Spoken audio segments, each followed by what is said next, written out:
Hey, it's Kimike, and wow, that was an episode and a half. We had so much mixed emotion in it. One, it was epic and awesome, and it was directed well, we had amazing production, and all these really cool things that made people really love the episode. And then it was also chock-full of a whole bunch of really annoying, small, little crafty story aspects that made us kind of withdraw from the episode and kind of ruin this amazing masterpiece created by huge teams of dedicated, talented people. Though I've always been more of a Chad Summer child, so I want to make this review about all the epic, awesome things this episode had, and not all those really annoying things that really dragged down the episode. But we can't just ignore them, so I'm going to go through everything that was just annoying. Real quick, we're going to forgive all of that stuff and get into the episode. I'll forgive the show for somehow bringing the dragon out of the water. I'll forgive them for finding 4 ginormous iron chains in some wildling village. I'll forgive them for killing every single white around when that White Walker was killed, except for one conveniently. I'll forgive them for even doing this mission in the first place because it was a fundamentally stupid idea. I'll forgive the characters because they were cold for not breaking the ice manually with the hammers and axes and stuff like we saw the Hound do and preventing this attack in the first place. I'll forgive them for not having the White Walkers use their spears on Jon Snow and their company because maybe it was a trap for Daenerys all along. I'll forgive them for not having Daenerys emote whatsoever. Her facial expression really didn't change, mainly because they kind of described in this behind the scenes video that it was really unrealistic area that they put her in because she was in this green room on the back of this green hunk that was moving around and she had to pretend she was on a dragon. I'll forgive them for having an undead bear that wasn't with the army or doing anything really, just sitting around the ice, because it was epic. And also technically it was like convenient for foreshadowing how they can raise other beasts apart from just horses from the dead. I'll forgive them for Jon somehow surviving that water trip because maybe he was brought back to life again, which was kind of foreshadowed with the little flicker from white to blue with the Longclaw sword, so maybe they were actually doing something cool there. I will forgive them for making that letter appear out of nowhere because it was definitely brought down south with Robb, as we saw in other clips. I'll forgive them for the entire idea of setting that fire for a trap because it makes no sense whatsoever. I will forgive them for all of that. Now we got that out of the way, let's get in the episode. So we begin the episode with the zooming shot over the table where it seems like no one's really planning or doing anything, showing how the kingdoms is kind of at a little bit of a peace or a rest stop and not doing anything. Everything's on hold for now, as everything is focused up north. So the majority of this episode was made up by these segments I like to call trying to make character development between a huge, vast group of different people from different storylines with unique histories, allegiances, and motivations all in one episode. First up, we have Tormund and Jon, and they're talking about really serious issues, like Jon's pride, bending the knee to Daenerys, and all the things that they might need to do in the wars to come. And they also discuss how they could have saved Thoros' life later on in the episode by just having a bit of rumpy-pumpy. Walking's good, fighting's better, bucking's best. Next up, we have Westeros' favourite rower confronting a drunk and a zombie. He brings up how he was technically raped and abused by some witch that they sold them to. And they're like, you survived. Though the Hound does bring up a pretty important point for a group that's travelling beyond the wall in such hostile conditions. He lived, it's in the past, he has to move on. If they don't focus on what's happening now, what's happening ahead of them, they have absolutely no chance of surviving this journey, which is already fundamentally a bad idea. So next up, we have development between Jorah and Jon over their shared bond with Jeor Mormont. Both of them don't really trust each other immensely. They're both competing for Daenerys' love. Jon is Eddard's son, who Jorah really hates because he was the one that pushed him out of his country, lost his home, lost everything because of him. And Jon remembers at an early age his father talking about Jorah and how he's a slaver until a person who ran away from the country. He's a traitor. So it was quite nice to see them kind of bridge that gap and get to know each other more, because in a situation like this, you really have to trust people at your back. Then we move to Tormund and the Hound.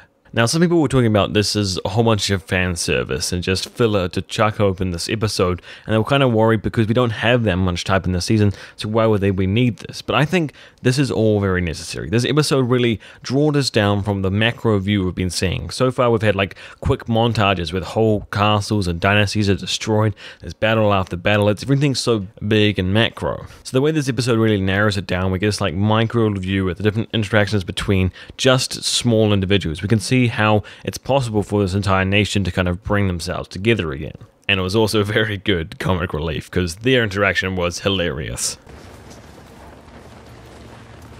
That's what I saw on the fire. A mountain like Hawk.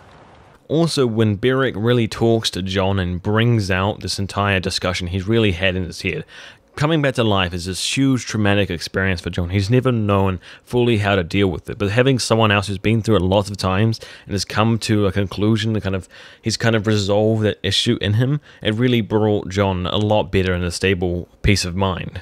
So now we have more of this kind of conflict between Daenerys and Tyrion about how aggressive their campaign should be, how she should rule, what she needs to do to be able to take the throne. Dany has all the cards now. Technically, Cersei doesn't have an army whatsoever, so all Dany has to do is move her into King's Landing and take it over.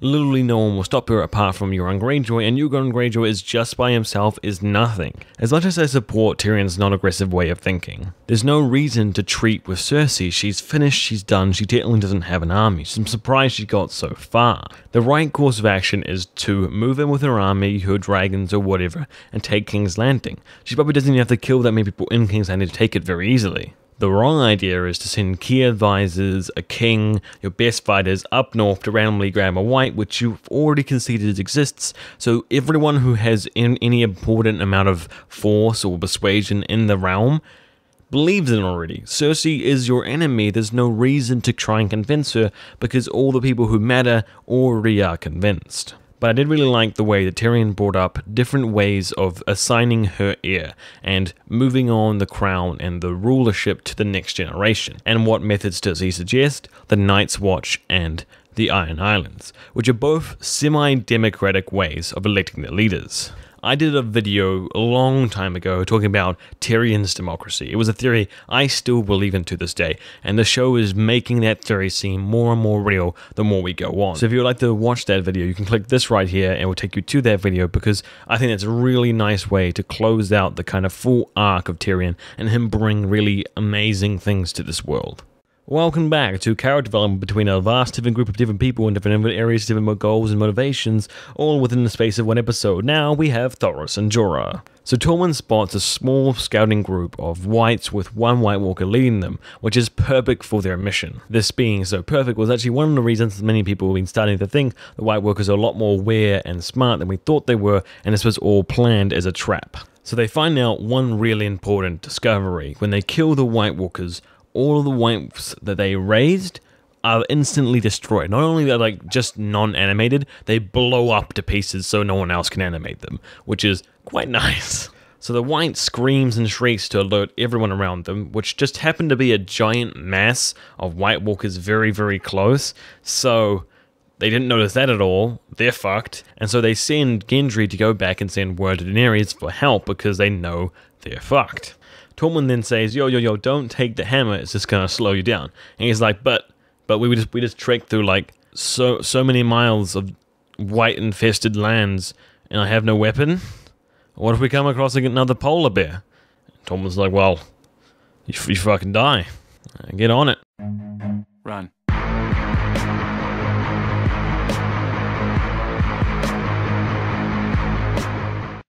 So the other companions run a different way, leading the White Walkers away from Gendry, and they all follow through. They come onto this frozen lake, which just breaks apart when the huge masses of White Walkers get onto it, and they're trapped on the small island in the middle.